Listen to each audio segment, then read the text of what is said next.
Mga kapuso, sa Metro Manila man o sa probinsya, umaaray ang mga consumer dahil mahal pa rin ang bigas. Ang Agriculture Department pinag-aaralang magtakda sa bigas ng suggested retail price. Nakatuto si Katrina So. Construction worker si Prince Ocampo. Dahil hindi kalakihan ang kanyang kinikita, mabigat para sa kanya ang presyo ng bigas. Kaya pinagkakasya niya na lang ang 3 kilos sa isang linggo. 2 times a day na lang po. Na? Kakain sa isang araw. Para? Makatipid po. Ang ilang mamimili, ganito rin ang hinaing. Kami nga, ilan kami katao? 20 kami katao. Yung isang kaban kulangin pa. Ang nabibili lang namin, yung, alam mo yung durog na bigas, yun lang. Kasi mahal eh. Per kilo na lang ang bili ngayon. Dati po?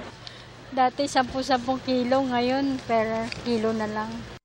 Ang mga nagbebenta ng bigas sa Mega Q-Mart sa Quezon City, hindi na raw nila alam kung ano ang gagawin sakaling biglang tumaas pa ang presyo nito.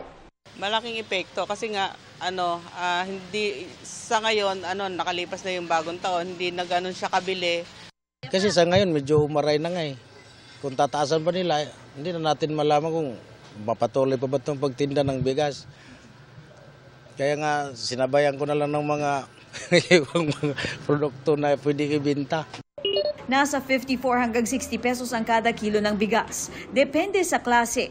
Pinakamura ang premium grade low cup at pinakamahal ang jasmine at coco pandan. Maging sa ilang probinsya, umaaray ang mga mamimili dahil sa mahal na bigas. Masakit. Mabakal nga kami ma'am, duwa-duwa sana. Duwa mo lang yan, sapna. Matinda kami, tapos mabakal bagas. Ano babakal iyo sana yan, dikit. Alangan man kaming wagparkakang kang kamote. Pati ang mga nagtitinda, nahihirapan na rin daw dahil sa mahinang bentahan. Ayon sa grupong Sinag, umangat na rin kasi ang farm gate price ng palay bunsod ng mababang produksyon at pagtaas ng presyo sa pandaigdigang merkado. Pero pagtitiyak nila, sapat naman ang supply ng palay. Internationally, mataas ang presyo ng bigas. Dito sa local natin, wala pang masyadong ani.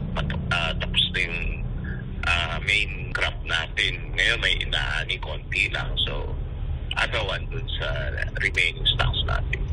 Sabi ng Department of Agriculture, may imported rice na nakatakdang dumating na inaasahang makakatulong para bumaba ang presyo ng bigas. Pinag-aaralan din daw nila ang pagpapatupad ng Suggested Retail Price o SRP sa bigas para abot kaya pa rin ito sa mga mamimili. Siyempre, kukonsulta raw sila sa mga stakeholder. Kailangan nating tingnan yung composition, una sa producers group, paano na-produce yung palay hanggang sa maging bigas. And then on the trader side, ano yung mga gastusin nila sa warehousing, sa milling, sa drying. Sa retailers naman, magkano yung kanilang mga gastusin din po.